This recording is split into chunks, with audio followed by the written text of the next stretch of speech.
आज की कहानी स्वर्ग की करेंसी। एक आदमी बचपन से ही बहुत जिद्दी और कॉम्पिटिटिव माइंडसेट का था। वो जब कोई भी चीज़ करने की ठान लेता तो उसके पीछे पड़ जाता और कभी भी हार नहीं मानता। इसी स्वभाव के चलते 50 की उम्र तक आते आते उसने कई कंपनियां खोल दी और अब वह शहर का सबसे बड़ा उद्योगपति बन चुका था। उसकी कंपनियों में हजारों लोग काम करते थे। यह उद्योगपति एक दिन अपनी गाड़ी में सफ़र कर रहा था। ड्राइवर ने उस दिन गाड़ी में कोई गाना बजाने की बजाय एक सत्संग चला दिया। उस सत्संग में कोई धार्मिक गुरु प्रवचन दे रहे थे। वह कह रहे थे कि आप चाहे जितने हाथ पैर मार लो, आप चाहे कोई भी उपाय कर लो, आप दुनिया में जैसे आए थे वैसे ही दुनिया से विदाई लोगे।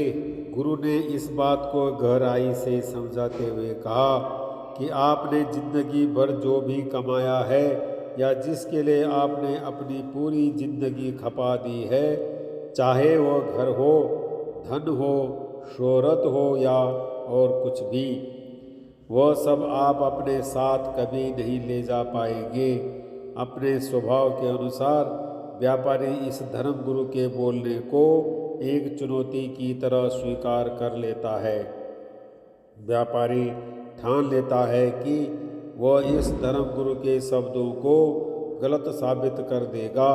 वो कुछ ऐसा करेगा कि वह अपना कमाया हुआ धन मरने के बाद भी अपने साथ लेकर जाएगा। उस दिन से उद्योगपति दिन रात यही सोचने में लग जाता है कि वह क्या करे जिससे वह इस चुनौती को जीत पाए। कुछ दिन बीत जाते हैं लेकिन उसे कोई भी ऐसा उपाय नहीं मिलता जिससे वह उस धर्म गुरु की बात को गलत साबित कर पाए। काफ़ी सोचने समझने के बाद वो तय करता है कि वह अकेला ज़्यादा नहीं सोच पाएगा, इसलिए उन सभी लोगों के दिमाग का इस्तेमाल करना सही होगा जो उसकी कंपनियों में काम करते हैं।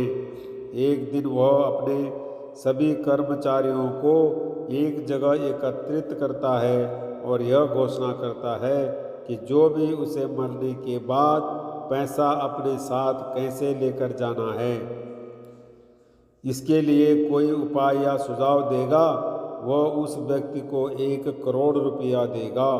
उद्योगपति की ऐसी घोषणा सुनकर लोग कानाफूसी करने लगते हैं।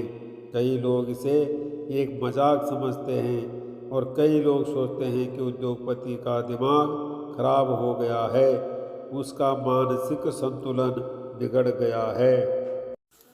उस दिन उद्योगपति वापस अपने घर चला जाता है।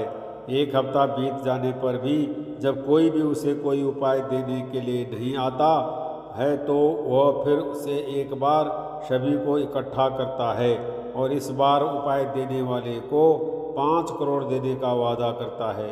अब की बार यह बात उसके कर्मचारियों तक ना सीमित रहकर पूरे शहर में फैल जाती है। अगले दिन एक अनजान आदमी उस उद्योगपति के घर पहुंच जाता है। वो कहता है कि मैं आपको वही उपाय देने वाला हूँ जो आप चाहते हैं, लेकिन उसके लिए मेरे कुछ सवालों के जवाब आपको देने होंगे। उद्योगपति की आंखों में चमक आ जाती है। वो सोचता है कि आखिरकार मुझे कोई उपाय मिल ही गया। उद्योगपति उस आदमी से कहता है, पूछो, तुम्हें जो पूछना है। आदमी उद्योगपति से पूछता है, क्या आप कभी अमेरिका गए हैं? उद्योगपति कहता है, हाँ, कई बार। आदमी पूछता है, आप वहाँ पर अपने पैसे कैसे लेकर जाते हैं? उद्योगपति कहता है, मैं एयरपोर्ट पर जाकर उन्हें अमेरिका में चलने वाले डॉलर के साथ बदलवा लेता हूँ। आदमी उद्योगपति से एक के बाद एक कई देशों के नाम बताकर यही सवाल करता है और उद्योगपति उसे हर बार जवाब देता है कि वह उस देश की करेंसी को एयरपोर्ट पर एक्सचेंज करवा लेता है। ताकि वहाँ जाकर वह उन पैसों को अपने हिसाब से खर्च कर पाए। बार बार एक तरह का सवाल सुनकर उद्योगपति चिढ़ जाता है और वह उस आदमी से कहता है कि तुम ऐसी बेवकूफ़ों जैसी बातें क्यों कर रहे हो? सीधे सीधे मुझे उपाय बताओ कि मैं कैसे अपने सारे पैसे मरने के बाद भी अपने साथ ले जा पाऊंगा। आदमी कहता है, यही तो मैं कब से आपको समझाने की कोशिश कर रहा हूँ। जैसे आप इस देश के पैसे दूसरे देश में इस्तेमाल करने से पहले उस देश के पैसों के साथ एक्सचेंज करवाते हैं, वैसे ही आपको मरने से पहले अपने सारे पैसे स्वर्ग की करेंसी के साथ एक्सचेंज करवाने पड़ेंगे। और स्वर्ग की करेंसी है पुण्य। आप अपने पैसों का इस्तेमाल ऐसे कामों में कीजिए जिनसे पुण्य मिलता है। बस यही एक तरीका है जिससे आप अपना कमाया सारा धन अपने साथ मरने के बाद भी ले जा सकते हैं। उद्योगपति को उस आदमी की बात समझ में आ जाती है। वह उसे उसके हिस्से का इनाम देता है और अपना बाकी का सारा जीवन दान धर्म और गरीब लोगों की सेवा में लगा देता है।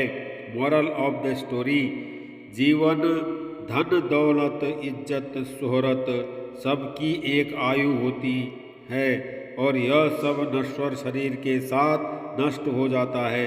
मगर इन्हीं से कमाए पुण्य का प्रताप ऐसा है कि मनुष्य मरने के बाद भी इसके फल का भागी होता है। एक जन्म के किए गए पुण्य से मनुष्य कई जन्मों तक सुखद जीवन पाता है और अंततः परमात्मा में लीन हो मोक्ष को प्राप्त होता है।